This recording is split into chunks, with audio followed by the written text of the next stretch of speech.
2차전지 회복이 전 빠르게 사실 되면은 제일 좋긴 하죠. 기존에 많이 좀 힘드신 분들을 위해서라도 주가가 좀 빠르게 치고 올라와서 회복됐으면 좋긴 하겠지만 그렇게 될 것 같진 않아요. 근데 회복은 되긴 될 거죠. 회복은 될 거라 보긴 보는데 앞으로는 이제 이런 기업들이 예전에 막 부양책을 쓸 때처럼 금리가 낮을 때처럼 빠르게 주가가 올라가는 시점이 되진 않을 거예요.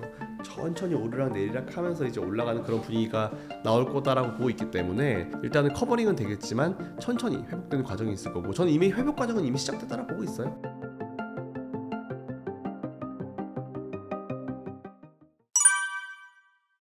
2차전지 되게 최악은 지난 것 같아요. 이게 워낙 안 좋다 안 좋다는 얘기를 많이 했었고 근데 이제 안 좋아지기 시작한 시점을 보면은 뭐 아무래도 이제 일론 머스크가 이제 그죠 시장 점유율을 위해서 이제 테슬라의 어떤 한 달에 마진율을 좀 포기하겠다 이런 얘기가 나오면서부터 치킨 게임 들어가면서부터 이제 좀 애매해지기 시작했죠. 그러면서 되게 안 좋았었는데 최근에는 그래도 분위기가 좀 살아나고 있는 느낌인 것 같긴 해요. 그 대부분 꽤나 많은 곳에서도 이제 확실히 저점은 좀 지난 것 같다 이런 분석들로 나오고 있는 상황인 것 같은데 일단 그렇다 하더라도 바닥은 하긴 한 것 같지만 뭔가 예전처럼 눈에 띄게 확 개선이 되는 그런 분위기까지는 아직 이어지지는 않은 것 같은데 그래도 뭐 2차전지는 워낙 갈 길이 아직 남았으니까 그렇게 생각하고 있습니다. 대장이었잖아요. 원래 대장이었기 때문에 제가 항상 예전에 엔비디아 예전에 말씀드렸던 마찬가지지만 대장은 항상 힘든 것 같아요. 대장은 이제 어느 업종이든지 간 대장은 앞으로 치고 나갈 때는 제일 처음 치고 나가는데 깨질 때도 사실 제일 많이 깨지거든요. 제일 많이 깨지고 제일 처음 깨지고 제일 정말 깊이 깨지는 게 대장이기 때문에 그동안 뭐 에코프로 BM 같은 기업들이 아무래도 이제 2차전지를 이끌었죠. 양극재 관련 기업들이 이끌었기 때문에 그동안 사실 어느 정도는 그러니까 사실 저는 이제 뭐 버블이라고 하면 다들 안 좋게 생각하는데 제가 생각하는 버블은 뭐냐면 어느 정도 주가가 단기간 내에 크게 움직였기 때문에 잠깐 좀 없애고 다시 올라갈 수 있어요. 그러니까 모든 기업이나 모든 업종에는 버블이 있어야 된다는 겁니다. 다 똑같이 장부 가치랑 똑같을 수는 없어요. 장부 가치에 그래도 조금 더 이제 항상 밸류를 주는 게 사실이기 때문에 버블이라는 의미를 전 나쁘게 절대 해석하지 않거든요. 근데 그동안 너무 빠르게 올라왔기 때문에 잠깐 좀 쉬어주는 거라 생각하시면 될 것 같고 그리고 뭐 워낙 많이 때렸죠. 사실 공매도도 그렇고 우리나라는 뭐 사실 설명할 게 되게 많잖아요. 너무 다수가 너무 한 방에 너무 그들이 생각하기에 적절한 시점에 때려버렸기 때문에 주가가 좀 많이 눌림을 받았고 개인 투자자들이 참 오랜 시간 동안 좀 고통을 겪고 왔었는데 그렇다 하더라도 전반적인 2차전지 에코프로 BM의 차트를 봤을 때 그동안 잘 달리기만 했다가 사실 이렇게 오랜 기간 동안 제대로 쉰 적은 없었거든요. 근데 모든 업종 다 마찬가지인 것 같아요. 바닥에서 올라올 때는 중간에 쉬어가는 과정도 충분히 좀 있었던 거거든요. 쉬면서 또 다시 에너지를 모으고 그 다음에 이제 상승을 항상 만들었기 때문에 저는 쉬는 과정이라 생각해요. 그래서 일단 대장주가 뭐 이게 되고 저게 되고 뭐 이번에도 에코프로가 되고 뭐 바뀌고 뭐 이런 의미로 말씀드리는 건 아니지만 전기차 시장, 이 배터리 시장, 전기차 시장보다 배터리 시장 전반적인 부분에 대해서는 아직까지 좀 갈 수 있는 부분이 충분히 많다고 생각합니다. 그래서 지금은 적절히 다음 페이지를 위해서 좀 쉬어가는 구간 뭐 이 정도로 생각하시는 게 맞는 것 같아요. 근데 그런 얘기가 되게 많이 나오긴 하더라고요. 근데 사실 저는 이번에 여러 명 후보군이 있었잖아요. 근데 거기서 이제 뭐 배터리 관련 기업에 투자하고 계셨던 사장님 이런 분들 많이 계시긴 계셨는데 이번에 그 CEO가 되신 분이 사실은 원래 포스코 라인에 계셨던 분이에요. 포스코 외부 인사가 아니고 내부 인사 이시고 철강 관련으로 또 되게 또 전문가이시기 때문에 사실 그분이 말씀하신 게 맞긴 맞죠. 포스코란 그룹은 원래는 철강을 베이스로 이제 커 왔었던 기업이고 그리고 이제 포스코라고 하면은 철강이 사실 근간이 된 기업이잖아요. 사실은 딱 바로 생각나는 게 철근이잖아요. 그렇기 때문에 그분이 그렇게 말씀하시는 것에 대해서 우리가 나쁘게 해석할 필요는 없을 것 같아요. 근데 100% 뭐 백날 그렇게 CEO가 얘기해봤자 지금 포스코가 어떻게 하고 있는지를 좀 볼 필요가 있을 것 같죠.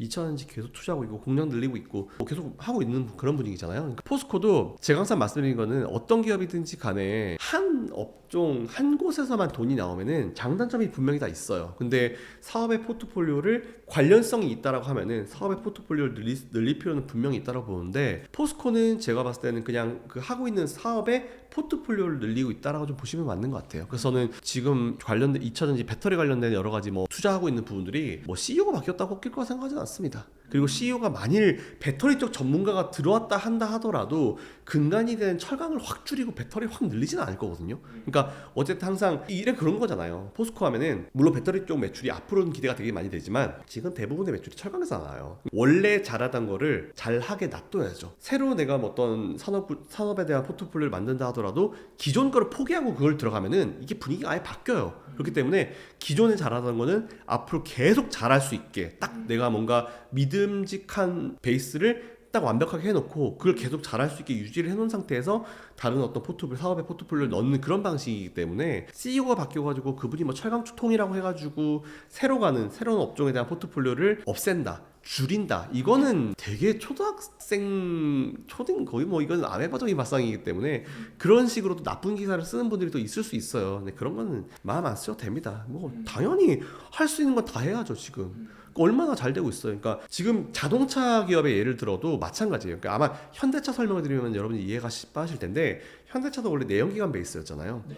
내연기관 베이스다가 차라는 걸 또 하잖아요. 뭐 수소도 하고 하이브리드도 하고 전기차도 하잖아요. 그러니까 잘 아시겠지만 전기차가 만일 매출이 좀 줄어들면은 하이브리드가 치고 올라서 커버링 해주는 거고, 전기차가 줄어들면 내연기관차가 커버해주는 거고, 내연기관 줄어들면 전기차가 커버해주고, 이 네 가지가 서로 올라가면서 이제 매출을 커버해주는 방식인데, 만일 포스코 같은 경우도 철강 베이스로 쭉 가다가, 이건 워낙 잘 되고 있는데, 철강은 사실 지금 엔저 때문에 일본 때문에 영향도 받기도 하고 뭐 여러 가지 중국이 살아나지 못한 영향도 있기 때문에 그래도 기본으로 계속 가고 있다가 다른 거 뭐 없을까? 그러면 이제 추가적으로 하는 거죠. 뭐 미국으로 치면 뭐 디즈니 같은 기업도 마찬가지죠. DIS도 원래는 뭐 잘 아시겠지만 이제 이런 놀이동산 위주로 돌아가다가 OTT를 새로 넣었잖아요.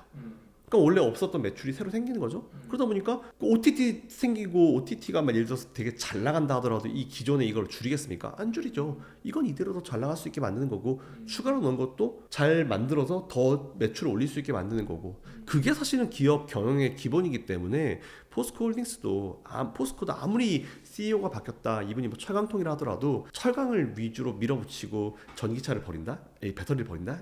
이거는 기본이 아니에요. 포스코의 미래를 위해서도 좋지 않죠. 그래서 저는 기존에서도 투자를 줄인다? 아니요. 늘려야죠. 이거 늘려야죠. 더 늘리고 더 해야 캐파를 늘려놔야지 나중에 왔을 때 진짜 2차 성장, 2차 기회를 준비할 수 있기 때문에 저는 지금 줄일 거라 보진 않습니다. 줄인 바보 같은 짓이 될 거예요. 그쵸?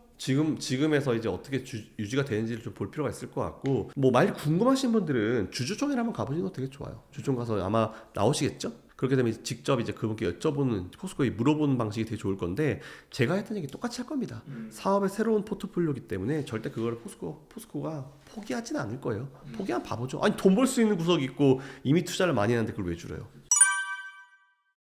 아무래도 이제 지금 눈치를 좀 보고 있는 것 같아요. 이건 어쩔 수 없는 부분이, 내연기관차는 역사가 수백 년이잖아요. 수백 년 동안 내연기관차 하나 만들려면 그 많은 부속들을 만든 1차 벤더, 2차 벤더, 3차 벤더들이 얼마나 많겠어요. 근데 이걸 갖다가 정말 빠르게 전환하면은 이 사람 다 죽으러 가는 거거든요. 그러니까 어느 정도 이분들도 새로운 바뀌는 트렌드에 뭔가 적응을 할 수 있게 좀 도와줘야 되는 부분인데, 사실 예전에 그 러스트벨트 지역이라고 하는 그 디트로이트가 확 맛이 가버린 것도 너무 빠른 전환 때문에 그렇게 된 거예요. 그러다 보니까 러스트벨트 지역이 사실 중요하죠. 이제 스윙 스테이트의 표를 받아야지만 어쨌든 대선 후보도 될 수 있고 대통령이 최종적으로 될 수 있기 때문에, 예전에 트럼프가 됐던 것도 그 지역을 뭔가 표를 받으면서 그렇게 됐기 때문에 오히려 저는 그게 좀 나쁘지 않을 거라, 어차피 뭐 언젠가는 바이든이 그런 식으로 정치적으로 좀 얘기를 하진 않을까 싶었는데, 만약 예를 들어서 지지율이 많이 차이가 나면은, 지지율 가지고 뭔가 차이가 나면은 좀 강하게 어필을 하지 않을까 생각했는데, 만일 바이든이 지지율이 좀 많이 앞서갔으면은 이런 멘트 나오지 않았을 것 같은데, 사실 지금 트럼프한테 거의 지고 있다는 얘기도 있고 엎치락뒤치락 하잖아요. 그러다 보니까 바이든이 어차피 하긴 할 건데 그래도 너무 빠르게 진행하진 않겠다. 근데 30몇 년까지의 어떤 목표는 똑같아요. 그 목표가 바뀌진 않고 그때까지 천천히 하겠지만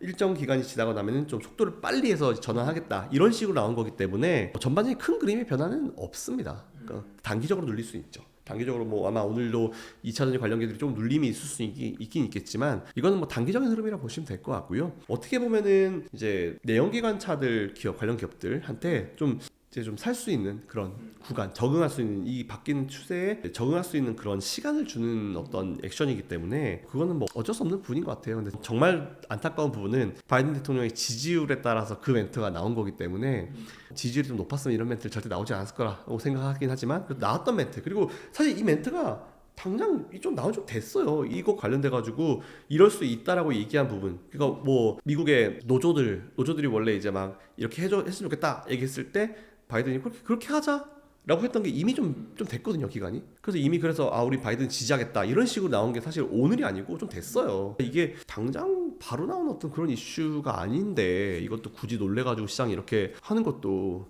조금 좀 이해가 안 되긴 합니다. 그러니까 이게 시차가 좀 있는 이슈인데 왜 굳이 오늘 놀래지? 이런 생각 좀 가지고 있긴 합니다. 2차전지 회복이 전 빠르게 사실 되면은 제일 좋긴 하죠. 기존에 많이 좀 힘드신 분들을 위해서라도 빠르게 주가가 좀 빠르게 치고 올라와서 회복됐으면 좋긴 하겠지만 그렇게 될 것 같진 않아요. 근데 회복은 되긴 될 거죠. 회복은 될 거라 보긴 보는데 아까도 이제 앞에서 다른 이슈 할 때 말씀드렸지만 앞으로는 이제 이런 기업들이 예전에 막 부양책을 쓸 때처럼 금리가 낮을 때처럼 빠르게 주가가 올라가는 시점이 되지는 않을 거예요. 천천히 오르락 내리락 하면서 이제 올라가는 그런 분위기가 나올 거다라고 보고 있기 때문에 일단은 커버링은 되겠지만 천천히 회복되는 과정이 있을 거고 저는 이미 회복 과정은 이미 시작됐다라고 보고 있어요. 근데 지금도 오르락 내리락 하면서 이런 바이든 같은 이런 단기적인 이슈가 나오게 되면 또 눌리긴 하겠죠. 또 그렇다 하더라도 반발 매수세가 들어오고 잡아주고 이런 식으로 진행되게 되면은 커버링이 되게 될 겁니다.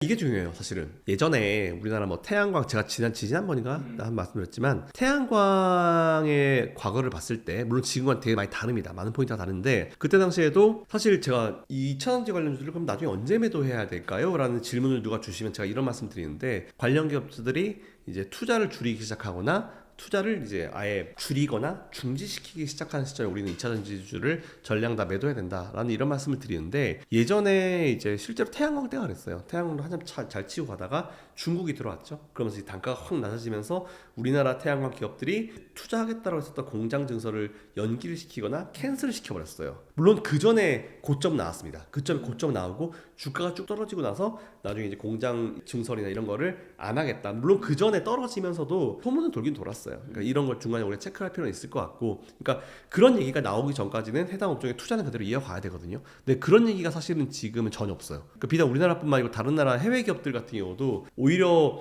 중국의 이 전기차 이 배터리 시장을 뭔가 상대를 하려고 나머지 중국을 제외한 나머지끼리 뭔가 얼라이언스 연합이 만들어지고 있는 그런 상황이기 때문에 오히려 저는 지금은 좀 우리가 달리 볼 필요가 있다. 그런 투자를 많이 하고 있는 부분이 확실히 우리가 이쪽은 아직 앞으로 가야 될 길이 좀 남았구나 라고 좀 생각할 수 있는 그런 부분인 것 같고 뭐 전반적으로 사실은 좀 지금의 다른 부분이 뭐냐면 예전에 그 태양광 시장에 중국이 들어왔을 때 미국이 지금처럼 딱 중국의 제재를 딱 걸어줬으면은 사실 지금 같은 일은 발생하지 않았을 거라 봐요. 예전처럼 이제 그런 태양광 시장에 그런 이슈는 발생하지 않았을 거라 봅니다. 뭐 미국도 충분히 태양광 시장에 꽤나 많은 퍼센티지를 가지고 갔을 거라 보고 있는데 사실 그때 미국이 중국이 제재를 안 했거든요. 근데 지금은 이제 딱 시작하자마자 바로 제재를 해버리죠. 완전 중국을 딱 제재를 다 걸어버렸기 때문에 그때와는 다른 양상으로 할 가능성이 크다고 봅니다.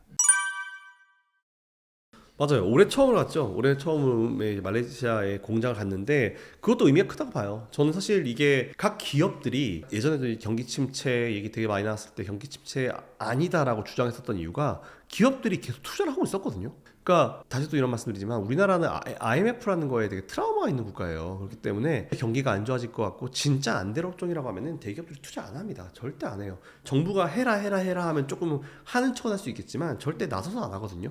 최근에 보면은 2차전지주들이 되게 많이 주가 조정은 받았지만 기업들 하는 거 보면은 뭐 에코프로 그룹도 사실 매출은 되게 많이 떴어요. 영업이익 순이익은 당연히 이제 원자재 값이 올랐기 때문에 뭐 남는 거가 없을 수는 있겠지만 전체적인 판매량은 늘었다는 얘기거든요. 게다가 또 많은 기업들이 또 25조씩 이렇게 설비 투자에만 이렇게 국내 배터리 3사 대기업들이 그렇게 진행한다는 것도 앞으로 다가올 어떤 시장에 우리가 이 공급량 그리고 이 기본적인 어떤 원자재 공급을 원활하게 하기 위해서 이렇게 투자를 하는 거기 때문에 나중에 다가올 다음 스텝에 좀 큰 시장을 미리 대비하는 거라 보면 돼요. 그리고 삼성 이재용 회장도 이번에 삼성 SDI 공장에 찾아간 이유가 되게 삼성전자는 되게 많은 업종과 되게 많은 제품들을 팔고 있잖아요. 근데 올해 처음으로 배터리 쪽에 갔다, SDI 쪽에 갔다라는 얘기는 그쪽에 삼성이 힘을 싣고 있다는 얘기죠. 그러니까 되게 어려운 상황에서 삼성이 어떤 식으로 투자를 하고 있고 그리고 어떤 쪽에 돈을 붓고 있고 어떻게 또 이제 관심을 가지고 있느냐 이게 사실 되게 중요하다 보는데 이게 사실 저는 앞으로 우리가 좀 눈여겨봐야 될 미래라고 생각합니다. 그래서 저는 오히려 삼성 SDI가 주가가 좀 힘들긴 하지만 관심을 충분히 가져야 되고 그리고 2차전지 관련 기업들 그리고 배터리 관련 기업들 그리고 그 전기차 관련 기업들 관심을 좀 계속 가져야 되는 이유가 충분한 것 같아요. 지금은 많이 투자를 하고 있으니까.